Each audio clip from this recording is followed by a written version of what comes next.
Kinetic chain is a fundamental biomechanical concept that underpins an athlete's ability to transfer kinetic energy throughout the body.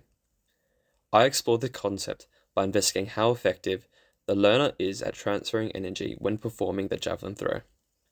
The comparison between an exemplar performance helps to identify the core areas in body positioning throughout the movement in order to maximize the transfer of energy. I will then apply these teaching points to the tennis serve in order to highlight the transferability of biomechanical fundamentals. This concept-context approach encourages learners to view movement as a fundamental that can be applied across a range of contexts, not just within sports settings. Kinetic chain is a compound movement of body segments that contribute to producing an output. In the context of throwing a javelin, the initial energy comes from the drive of the legs, which is then transferred through the hips and torso to then be released by the arm and hand, transferring the energy to the object. Effective use of this transfer of energy relies on efficient motor skills. Thus, incorrect biomechanical movement or poor timing can lead to a limited force output or compensation from other parts of the body, which can lead to injury. Upon observation, a key difference between the learner and exemplar is their approach leading up to the throw. The exemplar's bracing foot is in extreme dorsiflexion compared to the learner. Dorsiflexion allows for triple extension as it aligns the ankle, knee, and hip joint. Triple extension creates a stiffer block and therefore creates a sharper deceleration of the moving body, converting horizontal momentum into vertical and rotational components throughout the torso.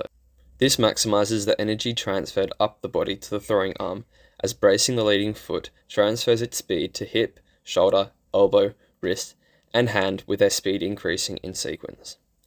In comparison, a bracing foot that is in plantar flexion produces a greater horizontal ground reaction force, which delays and weakens the blocking action, and thus less energy is transferred through to the javelin.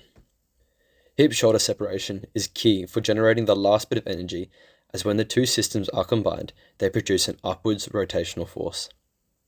The exemplar has a delay in shoulder rotation compared to his hip, as a large separation between the two creates a large stretch which creates more elastic energy. If the drive hip and throwing shoulder activate at the same time, there will be no pre-stretch across the trunk muscles linking the two segments. The faster the pre-stretch of these muscles, the more effective the stretch shortening cycle, thus more force can be created. This highlights the importance of separating the two compartments, as effective segmental sequencing allows for a greater stretch shortening cycle response. Best et al. Confirms that greater hip-shoulder separation improves performance, as the throwers with greater timing separation between hip and shoulder had higher release velocities.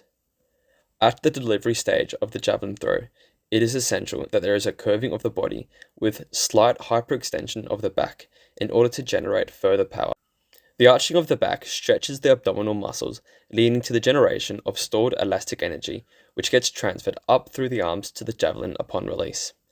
Curvature of the body upon releasing allows for optimal stretch shortening of the abdominal muscles responsible for the throw, which enhances force production and power output. The curve of the body additionally increases hip-shoulder separation as it positions the shoulders further back, leading to a larger rotational force. The core concepts previously identified within the athletic context of the javelin throw transfer directly and can be applied to a tennis service context in order to maximize performance. Both movements initiate power from the lower body, starting with ground contact and progressing up the body through to the upper extremities in order to send an object. In a tennis serving context, triple extension is initiated by the dorsiflexion of the leading foot in order to ensure joint alignment in order to maximize the transfer of energy up the body. As previously discussed, a large shoulder-hip separation provides greater production of rotation torque. This concept also applies to the tennis serve, as the delayed rotation of the shoulders generates a greater rotational velocity. Similarly, the curving position of the spine that is utilized in the javelin throw is present in the tennis serve, as the outcomes of these movements are largely dictated by the rotational torque between the hips and the shoulders. A larger curve of the torso produces more elastic energy, leading to the increase in rotational velocity. Ultimately, these concepts intend to optimize power and the transfer of energy, which are key to maximizing performance outcomes. The ability to identify shared fundamentals demonstrates the transferable properties of biomechanical foundations across multiple sporting contexts.